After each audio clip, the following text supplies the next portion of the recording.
Hello VC, Tony here. Tony's LPs are us.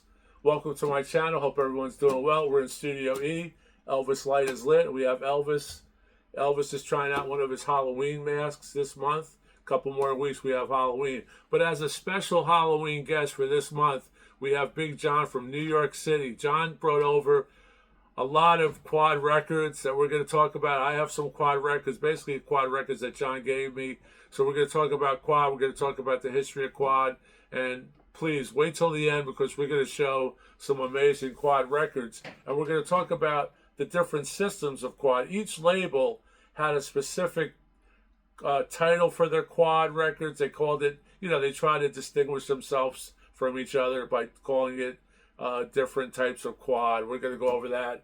And what was really striking to me is when we did the research, there was only about 358 titles manufactured in the U.S. in different quad records. Only 358 out of the millions of records produced in the 5 years that quad was in vogue. Quad didn't last very long. You had to have a whole system to do it. You had to have 4 speakers in each corner. You had to have an amplifier, and in some cases, you also had a hook. You also needed a decoder and a cartridge that could distinguish quad. So quad lasted about 5 years. The mixes are different. When you play them on a stereo system, they play back, but the mixes are different. We're not going to go into all the different mixes. We listened to a few today, and the ones we talk about, as we pull them out, we will talk about what we listened to. But as far as we know, Columbia had quads, Warner Brother had quads, RCA had quads, and Epic had quads. A&M Records also had quad. EMI, Germany, Germany, the Horzu label listed here. EMI. So John, you did some research, and what did you find out? All right. Well, doing my research, I started to look at the history. But before I do that, I want to give a shout out to my older brother, Joe. Hi, Joe. Hi, Joe, who made this video possible. Thank you, Joe. Send more money. Joe contributed money. He contributed a lot. A lot of vinyl. Yeah. And John will point that out. Okay, so quad started out in the early 1950s. It was an attempt. It was attempted as a commercial use in 1954, but they could only get it on a reel-to-reel tape. But it failed. It was too expensive, and they couldn't get it out. And the first stereo vinyl didn't appear in the stores until around 1957, maybe late 1956. So quad couldn't take off then. People weren't ready for quad. They were still listening to mono. They had vinyl, they had hi-fi, but still mono. In 1969, Vanguard Records released a version on reel-to-reel as quad, but it also failed because nobody could afford it, and it was reel-to-reel only. But in 1967, the first quad concert was created by a little-known band. Let me guess. The Pink Floyd. The Pink Floyd. The Pink Floyd. This is when they first started out. And they had a system with 4 speakers for their concerts and was operated by a joystick by Richard Wright. This is when Piper and the Gates of Dawn came out, which of course was banned by the BBC, but people wanted that album. And they attempted to tour it as a quad concert. And they played at Queen Elizabeth Hall, and they had a joystick to control the quad, and like a gaming system. I'm kind of hazy about this, but I think they may have had a quad system, but I can't recall because it was probably really fun times. But I remember the joystick on the actual system. Yes, on some receivers they had something like a joystick. To balance like you would have a balance left and right. With the joystick, you had all 4 channels: left front, left rear, right rear. It was only 4. There wasn't no subwoofer. It was just 4 channels, and you would hear the audience in the back, etc., etc. But go ahead, imagine 1967. Quad wasn't even out commercially yet, but Pink Floyd was experimenting with it, and Richard Wright had control of a joystick like a video gamer. Okay, it was first introduced on vinyl around 1971. And of course, anytime a new format would come out, it would come out in multiple versions, just like you had the CED and the DVD and the LP and the 45. Well, there were multiple versions of quad in the beginning, but the two dominant ones were the 444 discrete quad, which RCA. Here's an Elvis album in discrete that would use one format where it would called a quad disc. They called them quad discs. They call it quadra disc or A&M. Here's another A&M version. They call it a quad CD4. This is a discrete version. They would have the 4 separate channels. You'd have to have a special cartridge and a decoder that could play the discrete format. They're backward compatible. We play tested them, see how they would sound, and they sound great. But the CD4, because it had the 4 channels, we noticed that there was surface noise on the playback. A little surface noise in the background. We think that's because it has the 4 tracks. And then there's the more dominant version that came out around the same time. An SQ quad, which was 224. Here's a sealed copy of Annie. And the SQ quad. So when you saw this, you had the full. Back then, remember, stereo was the big format for mono, but then you had this quad thing, which was a revelation, especially when people are doing foreign substances. So we also had, for those people who love musicals, we had Annie, a new musical in quad. A very nice sealed copy. It's a sealed copy. That's an SQ quad copy, never opened. Columbia Records. There were also Barbra Streisand in quad. We have a number of things. Andy Williams in quad. But we want the cool stuff, the prog rock and the stuff we like. All right. The dominant period, of course, quad was very gimmicky, just like the 3D videos on the TV screen. But it was cool to have quad records and have the decoder and have the 4 speakers. You sit in the center. It's, if you think about 5.1, which we still have an SACDs. Yeah, we have that now. And we have 5.1. Well, everybody has a 5.1 system. Right. This was for audio version only. This was so ahead of its time. It was dominant just great. Between 1973 and around 1977, 78. Right. I think people this still Andy had it. was one of the last ones. This is 77 or so. Right. All right, we're going to start showing some LPs. I'm going to start showing some LPs. We're going to go with here's a Japanese quad copy of Bridge Over Troubled Water, which of course I spoke about this in a previous video.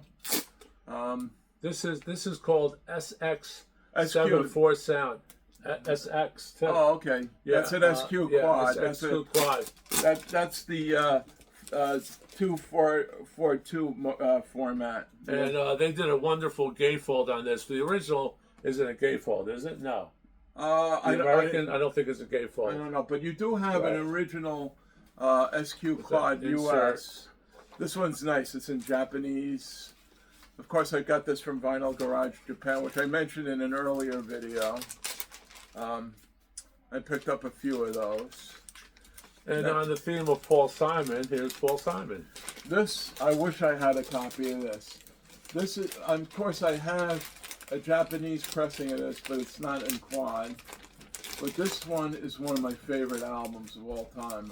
This is a U.S. pressing. Now, the U.S. Columbia quads were always in this gold border. They had they had a gold label, which I will show you. And this is SQ quad. Yeah, the other one's SQ. That was Columbia's format. Notice the gold label. This record, regardless in stereo or quad, will go down in history It's amazing as one album. of one of the finest debut solo records. Of course, that's obvious, but this record is a great. The stereo version that I have is a great. It's audiophile. So if you don't have this record, get this record. This was the album that came out after Bridge Over Troubled Water in 1971. And the Troubled Water was the relationship between Paul and Art. I made that up. I don't know if that's true. All right. Well, now we're going to go into Santana. Which is Columbia, of course. This is Columbia. And is it Sony in Japan? Yes, CBS Sony. CBS Sony. Here's Santana's greatest. This is a great one because you can see the hype sticker. And I picked this up at a record shop only a few years ago. I have the receipt here for $6.99. I couldn't believe it. Has the hype sticker, records in excellent to near mint condition. So here you have it. Great record. There's the gold pressing, the gold label on the pressing. Here's another Japanese favorite, which I found a copy for Tony. I got whatever Santana I could get. There's the often Japanese there. found him a copy of the And this same has album. compared to the domestic and maybe some other European, this almost has a metallic feel to it. And this, I want to just add, I do know these pressings, and this pressing, this 4-channel pressing, is completely different from the stereo pressing. Everything is rearranged. It has a different mix. But they sound amazing. They're still amazing. They play just fine. If you get a good copy, it's dead quiet. We were listening to some various ones, Japanese, American, and German. If you get the right pressing, it's dead quiet. Of course, on the discrete quads, we heard a little surface noise, but not intolerable. Sounds very good. The next one, this is one of my favorites, the Santana 3. Santana 3, Man with Outstretched Arm. I picked this up when it first came out. This originally came with a poster. I don't know if the Japanese had the poster in it. No, this one has an insert. Let me see the insert. Go ahead, John. Fill us in. Yeah. Here's Tony's U.S. pressing of I don't know if I got him a Japanese version of this. But this is a U.S. pressing. Here's the Japanese insert. Yeah, English which is not in the American, of course. I mean, the American did not come with lyrics. But the Japanese version has advertisements of all the different various quad equipment you could get. There's the label. And it has an advertisement of the. Is that label the same as this? No, that's a Japanese. That has that's the a white domestic. label. That's a domestic. This is the Japanese version, which I love this record. No, this is the Japanese version. That's the Japanese. That's the American. This is the American. The gold label is always American. We had a few rum and cokes early. It's after 12. But these are cool because it's fun to see the vintage equipment. And of course, this is not a quad copy, but I brought it anyway because there's something rather highly unusual about this specific copy. In the U.S., Santana. In the U.S., they stopped printing the 2i Columbia around 1970, and this came out, 71 or 72? Right, but this is a Canadian pressing. This is a Canadian pressing, and it still has the 2i Columbia. The 2i, so it's very unusual to see a 2i Columbia. Beautiful pressing, near mint copy. We didn't listen to this, but we brought it along. Yeah, it's very good. Because it's rare. The Canadians were still pressing the records with the older labels. So I thought that was interesting. Now the next album, I got Tony a copy and I got myself a copy. And the nice guy that I am, and I kicked myself for doing it, I gave Tony the nicer copy. In what way? Why is this nicer? Well, has inserts? Both of them are amazing pressings. Dead quiet, and they have the Caravanserai mix, but his has more inserts. Show them the inserts on your copy, and show them the This one shows in Japanese how it's explained In quad. in quad. I have other Japanese that have the inserts. And it also has a catalog of quadraphonic records. Let me just go over this because we looked it up and there's not a lot of information on quad records online. So just real quick, you have Paul Revere and the Raiders in quad. We're talking Japan. Ray Conniff in quad. Jeff Beck Group in quad. Yeah, these Barbara are not Streisand, Johnny Mathis, Lynn Anderson, Johnny Cash. Pearl is in quad. Janis Joplin. Janis Joplin, that's a nice one. You have some also Spot Zarathustra in quad. Some classical. Classicals. Strauss. Beatles Songbook, New Sounds in Brass. I don't think that was released in the U.S. because this is a Columbia pressing. And this is the actual breakdown, the schematic of the quad. And here's the insert that John was talking about, which is a beautiful insert. Thank you, John. Yes, I was nice. Look at that. I gave Tony the better copy. With the complete breakdown. But both pressings are amazing. I transferred mine. It sounds great. Very, very quiet between the records.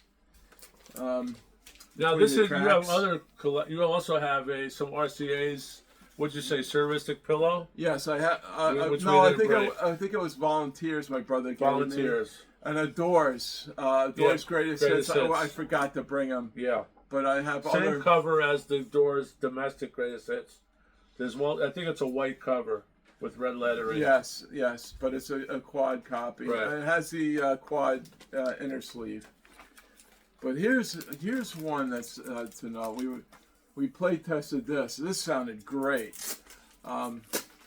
This is one of the original from my brother's collection. He gave it to me. It was very generous. He gave me his quad collection, and we play tested it. We did a short on it. Yeah, we looked a lot of these up, and this is in the $250 to $300 range, depending on the quality. And most quads, if you were going to buy a quad, you were a little older. You weren't a kid in high school. You had a little bit more cash, and you took care of your records. And I probably bought quads. When I bought quads, they were cutouts for the most part. Yeah, when I bought them, I bought them because I wanted the album. I didn't care if it was quad or not. Right. But this mix is pretty similar to the original stereo mix. It's on the Burbank label, and it's cool because this has the schematic. And if you watch my short, I actually posted that. And now, what I love about this album, it has family history. My brother had the Dual 1229Q turntable. I'm not sure what cartridge he had, and he had a small collection of quad albums, and this is part of his collection. We have something cool coming up here. Yeah, this is major cool. But Tony and I both have copies of this. He's got the 8-track, which I have no idea how he's going to play. Double 8-track. And I've got the vinyl, thanks to my brother again. Quad. We play this dead quiet between the tracks, and this one's an SQ quad. No, this is a discrete quad. It's a quadradisc on the Capricorn label. Dead quiet. Fantastic. A different mix than the original, and this is one of probably many people consider, I'm one of them, one of the greatest live recordings ever made. It is a masterpiece. This is the Allman Brothers at their very best. Well, this basically is wonderful. This basically, when this record came out, the Allman Brothers shot to superstardom. And yes. The label is pretty similar to the regular Capricorn Cap label. I have the original 1971 pressing on the pink Capricorn label, but 71 quad was just starting to come out. I don't believe this was released until later on. Probably not. Right. Yeah, 71 it was limited. Now we have some really cool stuff. A whole series, which is John's favorite, one of his favorite bands. One of my favorite bands, and I gotta give a shout out to again to my brother. He gave me his copies of these Steely Dan albums. This is one of my all-time favorite. Major Desert Island Disc, Pretzel Logic. and it just shows a guy in Central Park in the middle of winter selling pretzels on the cover. Central Great Park, cover. Ricky Don't Lose That Number. There's the band. Every track on this album is just absolutely wonderful. Do you have two of these? Two different copies? No, that's a different album. album. That's a different one. Okay. We'll go into that. But this is the Command on the label. gold Command Quadraphonic. Those are desirable. This is actually mint. Yeah, those are desirable for anyone who collects quad vinyl. John, it's really great having you over. You're really doing a great job with this. John thought of this concept. We're trying to think of things to do. We did a great one on hypnosis. I'll probably post this in the back of this video later on at the end, on the end screen. Yeah, so this is just a wonderful, wonderful record. It's dead quiet between the tracks. They did a really nice job. Different mix of the stereo version. It's just a fun record to have. And if you think about it, these will never be reissued in quad. We have now 5.1. We have Atmos, which are the new quad, basically. So these, when you get this will never be reissued. And they're all over eBay, but they're very, very pricey. Okay, now the next one. This is the one Tony mentioned before. This one, Can't Buy a Thrill. I have two copies of this one. Now the one copy I bought. You see, this has Command on top on the label, and this one also is a Command, but they're different covers. The one that's a Command on the gold label, I bought as a cutout from Just a Song. This one, don't hold it too long. Don't hold that too long. This one, the Command copy, is the one I bought in college, and this is the copy I was playing throughout college. I tracked it at 2 grams. I had a good equipment. It sounds great. And the other one was my brother's copy. But you were listening to it in stereo. Yeah, it sounded fine. I saw Can't Buy a Thrill. I didn't care it was Quadraphonic or not. I just wanted a copy of it. $2.99. It has a cutout. I bought it. I'm the only owner of this particular record. That was sealed as a cutout. Yes. Boy, bring back cutouts. Oh, they have them in a form or not. Okay. Steely Dan, again, another wonderful Command quad pressing, quiet. The back label is definitely just a rehash of the original stereo label. There's nothing on the back to indicate any quad mix, which is strange, but a great picture of the guys with one of their bands. Yeah, this is their second album. Countdown to Ecstasy. It's great to have that on quad. Another one of my favorites. Now the next band, as I mentioned earlier, is one of the pioneers in quad. They started quad when they started in 1967. The Pink Floyd. The Pink Floyd. The Pink Floyd. Wish You Were Here is a very, very special album. And again, this jacket was not a different jacket. Columbia just decided to put a sticker on it. Yeah, they just reissued it. I don't believe it came with all the inserts and like the original one did, but it's my very first Floyd album. I had it on cassette. I recorded it off the radio in 1975, and now I have like 12 different copies of it. And the box that's coming out. And maybe there'll be an unboxing of the box set at Christmas. We'll be doing the unboxing. Maybe there will be. One of my favorite Pink Floyd albums. One of my favorite. Of course, I mentioned this in the Hypnosis video. Just Cows. This is a SQ. This is a German. Yeah, that was the only way. This is when EMI issued their quads. They pressed them in Germany. Now, one of our vinyl trips, Tony and I went to Allentown. We went to this flea market, and they had a copy of this in SQ quad, but they wanted $20 for it, and it was VG plus. I decided, I really wanted the SQ Quad, but $20 for a VG copy, I don't know. There was minor scuffs on it. Well, that was when $20 was $20. That was Yeah. probably 20 years ago. Yeah, something like that. So I different. passed up on it, and then regretfully said, you know what? I could have picked up a copy of Adam Hart Mother and SQ Quad, but thanks again to my brother.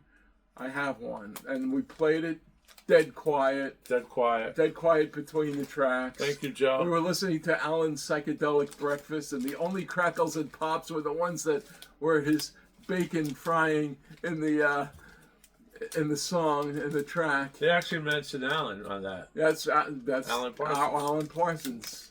He was the engineer for Pink Floyd. Very, very enjoyable record. Haven't heard it in a while, but very, very enjoyable. We played the whole thing And from quad. beginning to end, and just totally enjoyed it. Now the next album I've got Just a few more. Bear with us. is the last album we have.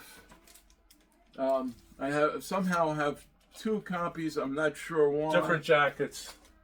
Different jackets. You know, that show the front. There's the front. Is this the front? The records, as far as I could tell, are almost identical. They're both German pressings, quad. Also, I received them both from my brother Joe.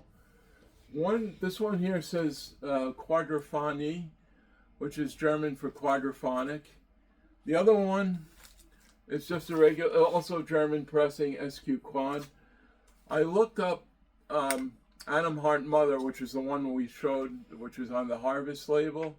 They had a version with the Quadraphonic on the Hortzu label, which means listen here. I'm not sure if which version came out first, but they're the same version, SQ Quad, same mix. So we play tested it. We play tested side 1 on the one version, and then we played tested side 2 on the other version. And again, minor cracks, Well, only one little pop in there, but dead quiet.